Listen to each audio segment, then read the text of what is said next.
우리는 지난주에 이어서 부활의 이야기를 나누고자 합니다. 지난주도 부활에 대한 말씀을 여러분들과 함께 나누었는데요. 예수님의 부활이 어떤 의미였는지, 그리고 예수님의 부활이 기독교 전체 역사 가운데 어느 정도의 영향력과 파급력을 가지고 있는지에 대해서 말씀을 나눴습니다.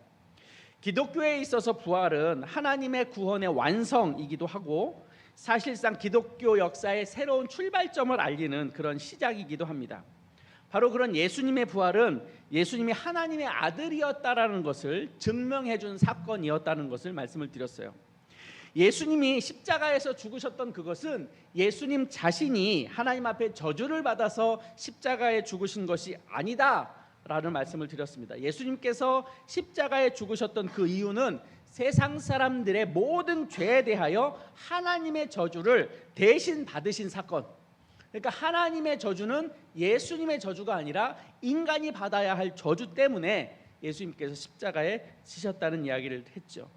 예수님께서 자신을 많은 사람들의 대속물로 주기 위함이라는 말씀을 스스로 입증하여 준 그 사건이 됩니다. 우리의 죄의 문제를 담당하신 속죄 양, 바로 그것이 예수님이었다는 거죠. 그래서 기독교는 부활의 종교였다라는 말씀을 드렸습니다. 한번 따라 하실까요? 기독교는 부활의 종교이다.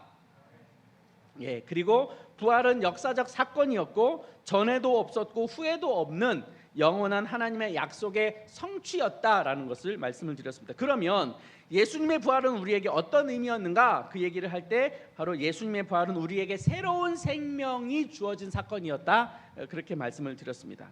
우리에게 허락된 새로운 생명은 어떤 것인가를 할 때 두 가지를 말씀을 드렸는데, 첫 번째는 하나는 예수님의 부활은 우리에게 죽음에 이르지 않는 하나님의 구원, 영원한 생명, 죽지 않게 되는 영원한 구원이라는 것을 말씀드렸습니다. 성경은 이 세상에서 생명을 다하게 될 때 반드시 하나님의 심판대 앞에 서게 된다라는 것을 말씀을 드렸습니다.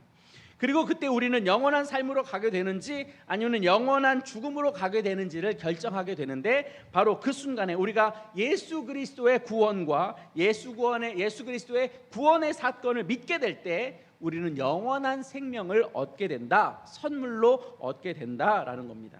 또 하나, 새 생명으로서의 두 번째 주제는 하나님의 창조 질서로 부름을 받았다라는 거죠. 하나님은 이 세상을 선하게 창조하셨고 하나님의 질서 안에서 당신이 원하는 것은 무엇이든지 할 수 있는 권한을 우리에게 주신 거예요. 생각해 보세요. 아담과 하와가 이 땅에 있는 모든 생물들의 이름을 지었잖아요. 이름을 지었다라는 얘기는 그 생명체의 주인이 어디에게 속해 있느냐 하면 인간에게 속해 있었다라는 것을 의미해요.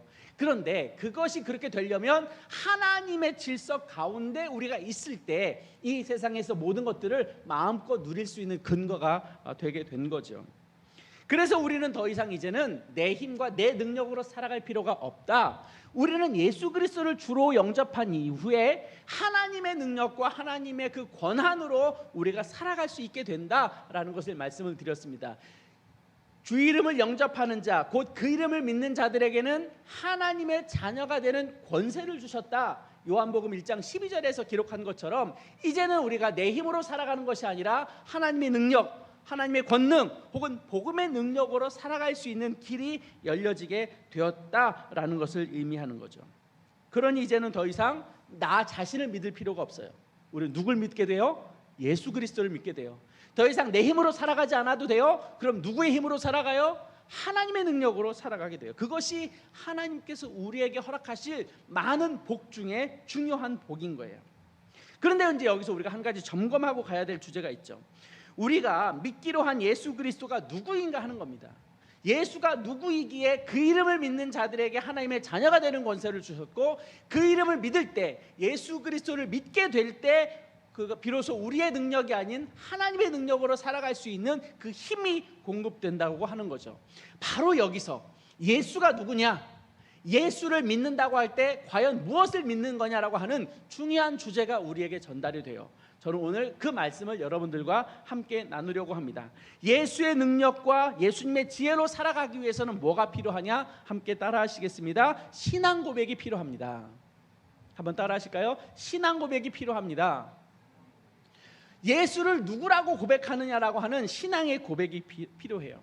그 신앙 고백의 첫 번째, 중요해요. 오늘 너무너무 중요한 거니까 반드시 오늘 하는 말씀을 여러분들이 귀담아 들으셔야 되고 여러분들이 그걸 믿어야 돼요. 첫 번째, 예수 그리스도는 우리의 구원자이며, 한번 따라합니다. 예수 그리스도는 우리의 구원자이며 예수 그리스도는 우리의 온전한 구주이다. 예수는 우리의 구원자이고 우리의 온전한 주라고 하는 겁니다. 하나님은 예수 그리스도를 아무런 죄가 없음에도 불구하고 나무 십자가에 달려서 죽게 하셨어요. 이 죽음으로 인해서 이 세상의 모든 인간은 죄의 심판에서 벗어날 수 있는 길이 열려지게 된 거예요. 그리고 하나님은 예수를 죽음에서 사흘 만에 생명으로 살리셨던 거죠. 예수님의 부활은 사단의 죄와 심판의 문제를 완전히 바꿔놓는, 그냥 우리는 태어나면 죽는 거예요. 죽는 건 그냥 사망이에요. 우리는 그런 우리의 인간의 역사 가운데 삶을 흘러갈 수밖에 없어요. 그렇게 살 수밖에 없어요. 그런데 하나님이 그런 순리, 태어나면 죽게 되는 하나님의 심판을 받고 심판을 받게 되면 영원한 형벌 가운데 가게 되는 그런 순리가 있었는데 예수 그리스도를 둠으로 인해서 그런 순리를 바꿔 놓으셨어요. 그래서 예수님을 통하여야만 우리에게 영원한 생명이 주어지는데, 우리가 예수를 믿는다고 할 때 무엇을 믿느냐? 예수가 우리의 구원자이며 그분이 우리의 구주이다라고 하는 겁니다. 나의 생명과 나의 존재를 누구에게 맡기며 살아가는가? 바로 예수 그리스도에게 우리의 삶의 주권을 맡긴다는 뜻이 담겨져 있어요. 우리의 주가 누구냐? 예수다. 그 말은 예수가 나의 주라고 고백할 때 나의 주인 노릇을 하는 존재가 누구냐? 내가 아니라 예수 그리스도다라고 하는 것을 이야기하는 거죠. 왜 그러냐? 왜 내 인생의 주인은 내가 아니라 예수 그리스도이어야 하느냐? 인간이 죄를 지어서 하나님으로부터 떠나 단절된 상태, 인간은 많은 경우 사단에 속해 있었어요. 죄로 인해서 죽을 수밖에 없는, 그래서 죄 때문에 어쩔 수 없이 영원한 형벌을 받을 수밖에 없는 그런 삶의 자리 가운데 있었는데, 그것을 바꾸어 놓으신 분이 예수다.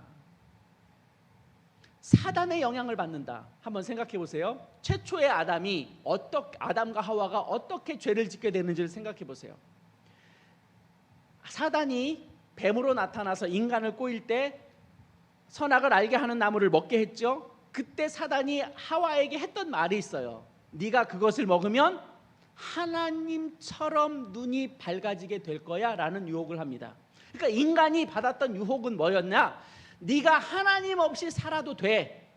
너는 하나님 없어도 잘 살 수 있어. 너는 하나님처럼 살 수 있어 라고 하는, 누가 너 인생의 주인이냐라고 할 때 하나님이 주인이 아니라 네가 네 인생의 주인이야 라고 하는 것이 사단이 우리에게 가르쳐준 속삭임이에요. 너는 더 이상 하나님이 필요 없어. 그 얘기는 너는 이제 하나님 없어도 되는 존재야. 네 인생의 왕노릇하는 건 하나님이 아니야. 네가 왕노릇할 수 있어 라는 말로 인간을 꼬드긴 것이 사단의 역할이었어요. 그러니까 그 유혹에 넘어간 것이 인간이었던 거죠. 그러니까 인간이 어떻게 살아가는 것이 죄 가운데 살아가느냐? 하나님 없이 살아가는 것이 죄 가운데 살아가는 거예요. 한번 따라 하실까요? 내 삶의 주인은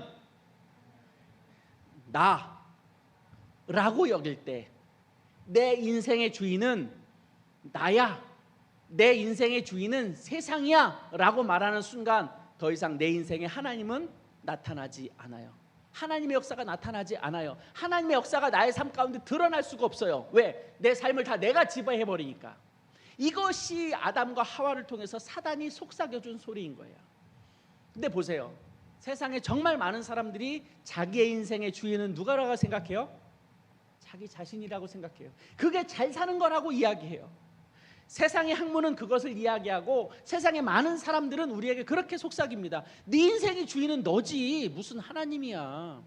네 인생에 책임질 수 있는 건 네가 책임져줘야지 누가 책임을 진다니? 너는 네가 하고 싶은 것 마음대로 할 수 있어. 네 인생의 주인은 다른 사람이 될 수 없어. 네가 네 인생의 주인이야 라고 말하는 수많은 무리들, 그리고 이 세상의 학문들, 바로 그것이 우리에게 유혹처럼 다가온다는 거예요.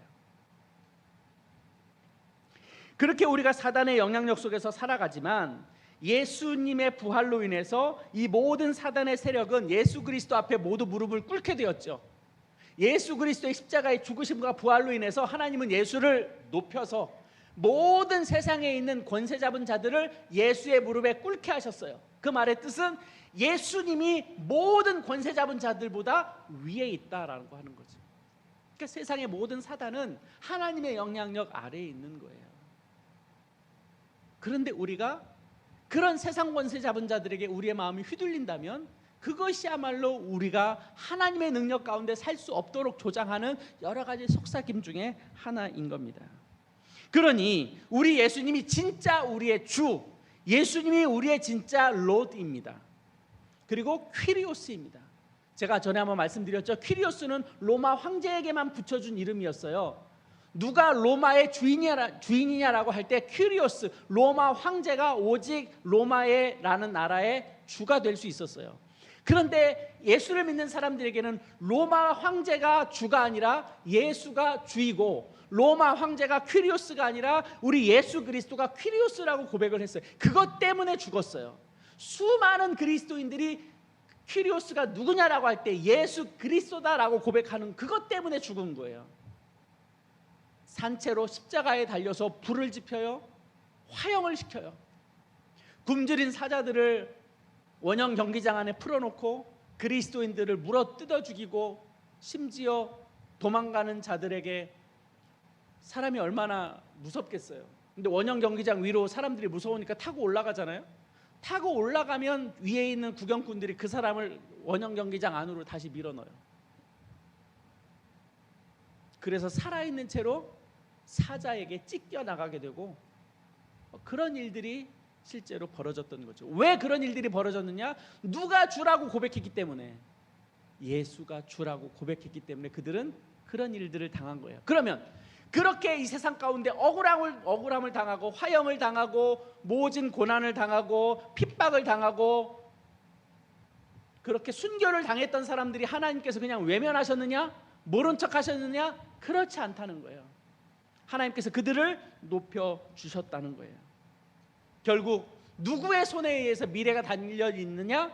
하나님에 의해서 우리의 미래가 달려 있는 거예요. 비록 우리가 이 세상에서 조금 힘들 수 있어요, 어려울 수 있어요. 그러나 하나님이 우리를 그냥 결코 내버려 두시지는 않을 거예요. 끊임없이 사단은 우리를 속삭일 겁니다. 하나님과 상관없이 살라고 우리를 속삭일 것이고, 너는 하나님 없어도 잘 살 수 있을 거라고 우리를 속삭일 것입니다. 네가 하나님처럼 살 수 있을 거라고 우리에게 그렇게 다가오고 유혹할 겁니다. 그게 잘 사는 것이라고 우리에게 유혹할 겁니다. 그러나 우리는 하나님을 떠나서는 살 수가 없습니다. 하나님 안에 있는 것이 가장 좋은 삶이고 가장 합당한 삶입니다. 예수님이 이 땅에 오셔서 죽으시고 부활하셨어요. 그분이 뭐가 아쉬워서 죽으시고 부활하셨겠어요? 만왕의 왕이시고 이 세상을 말씀으로 창조하신 그분이 뭐가 아쉬워서 피조물인 인간이 되어서 성육신을 하셔서 인간에게 모욕을 당하시고 침뱉음을 당하시고 벌거벗긴 채 그렇게 죽으셔야만 했을까요?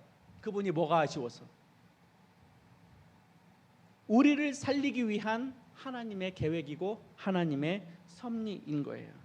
그러니 이제부터 우리는 우리의 인생의 주인은 내가 아니라 예수 그리스도임을 믿고 살아가는 그런 신앙 고백이 필요합니다. 한 번 더 고백할게요. 우리의 인생의 주인은 예수 그리스도이다.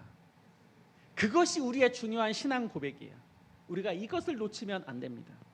또 하나, 두 번째, 예수님의 부활은 곧 예수를 믿는 우리도 동일하게 부활하게 될 것이라는 걸 믿는 거예요. 우리가 그냥 육신이 썩어져서 끝나게 되느냐? 그것이 아니라 예수님처럼 우리도 부활하게 될 것이라는 것을 믿는 거예요. 그 신앙 고백이 필요해요.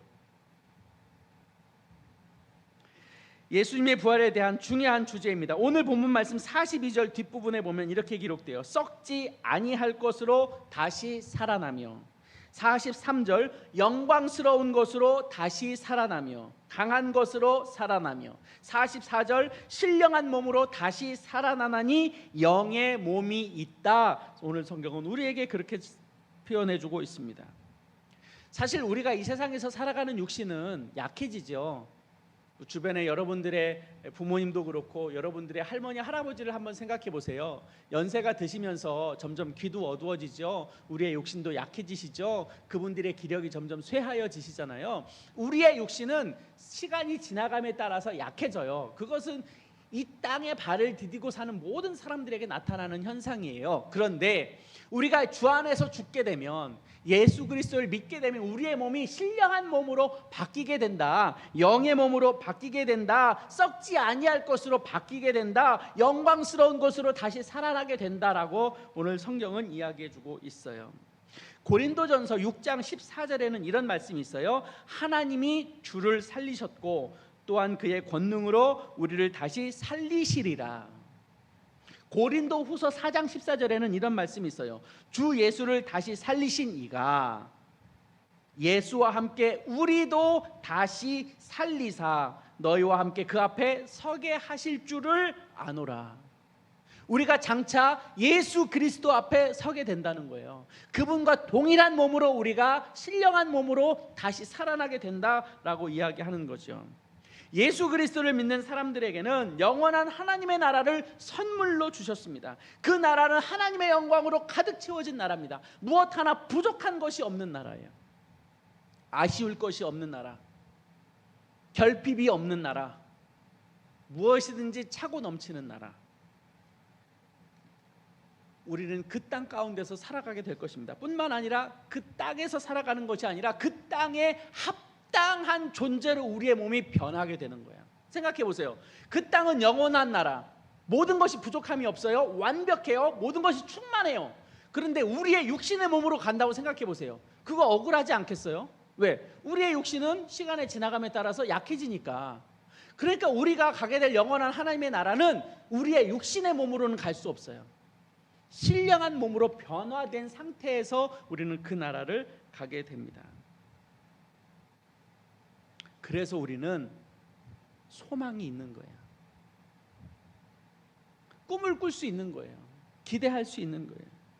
하나님은 우리를 이 세상에서 고통받으며 살기를 원하지 않으세요. 그래서 장차 우리를 그 영원한 나라로 불러 가시는 거죠. 그래서 수많은 그리스도인이 자신에게 다가온 죽음에 대해서 담대해질 수 있는 거예요. 왜? 영원한 나라가 있으니까. 비록 우리가 이 세상에서 조금 불편하게 살아갈 수 있어도 때로는 우리가 힘에 겹게 살아갈지도 몰라요. 육신의 몸을 입고 우리의 연약함 가운데 살아가니까 어려울 수 있어요. 그러나 우리의 삶은 여기가 끝이 아니다라고 하는 겁니다. 예수님의 부활은 2000년 전에 팔레스타인에 있었던 옛날 이야기로 끝나지 않습니다. 2000년 전에 죽으셨던 그 예수님이 부활하셔서 하나님의 나라 보좌 우편에 우리를 위하여 중보하고 계시는데, 그것을 믿는 우리는 이 땅 가운데 하나님의 능력으로 살아갈 수 있어요. 장차 가게 될 영원한 나라가 있어요. 뿐만 아니라 우리가 이 땅 가운데 예수 그리스도를 구주로 믿고 살아가는 그 능력 안에서 살아갈 때 우리는 겨우겨우 이 땅에서 힘겹게 살아가는 존재가 아니라는 거예요. 넉넉하게 살아나간다는 거예요. 하나님의 부활의 능력으로 살아갈 수 있다는 거예요.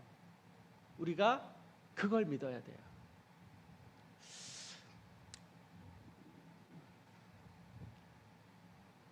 제가 말씀을 준비하면서 예전에 저하고 가깝게 지냈던 어느 목사님 한 분이 생각이 났어요.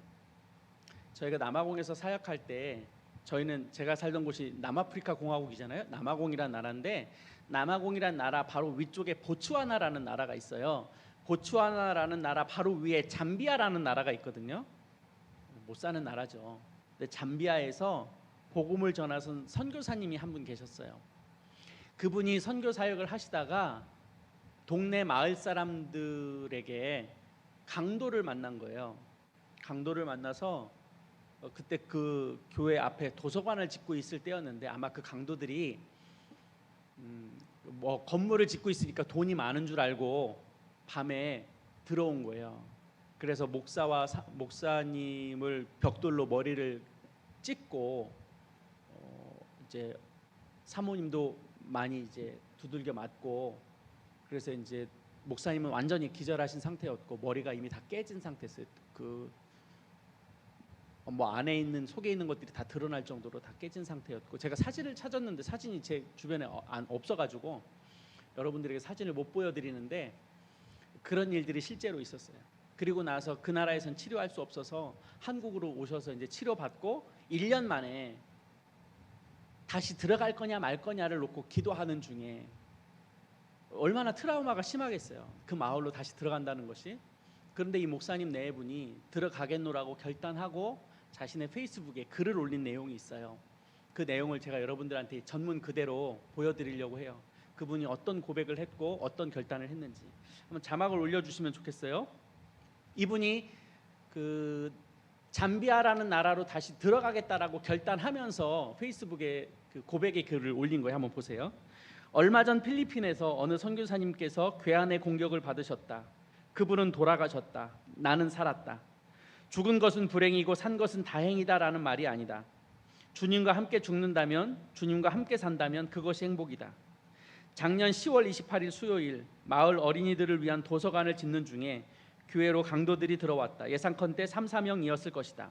돈과 노트북, 스피커와 현금 그리고 자동차를 훔쳐 달아났다. 아내를 위협했고 아내도 맞았다. 그리고 나는 공격을 당했다. 그들이 사용한 무기는 벽돌이었다. 내 머리, 얼굴, 갈비뼈, 손목과 손가락이 부러지고 깨졌다. 그리고 간이 상했다. 위장에 구멍이 났다. 정말로 나를 죽이려고 때린 것이다. 캄캄한 밤 한쪽 구석에서 피를 흘리며 죽어가고 있는 나를 아내와 몇몇 사람들이 발견한 후 병원으로 옮겼으나 죽을 것이라고 생각했단다. 깨진 머리에서 피가 흐르면서 피를 토하고 있었으니 그러나 살아났다. 잠비아에서 수술을 할 수 없어서 한국으로 들어왔다. 하나님께 따지듯이 기도했다. 왜 나에게 이런 고통을 주셨습니까? 하나님은 나에 대한 사랑과 계획이 변하신 것입니까? 만약에 여기에 대한 하나님의 대답이 없으시다면 나는 목사를 할 수 없다고 소리쳤다. 그런데 주님은 대답하셨다. 나는 너와 함께한다. 너를 떠난 적이 없었다. 그리고 또 몸부림을 치며 기도했다. 주님은 나를 위해 무엇을 하셨습니까? 내가 공격당할 때 주님은 아무것도 하지 않으신 것입니까? 주님은 또 대답하셨다. 나는 너를 위해 죽었다. 갈라디아서 2장 20절의 말씀이 그것이었다. 주님의 나에 대한 사랑과 계획은 변함이 없다. 나를 위해 죽으신 주님은 나를 떠나신 적이 없으셨다.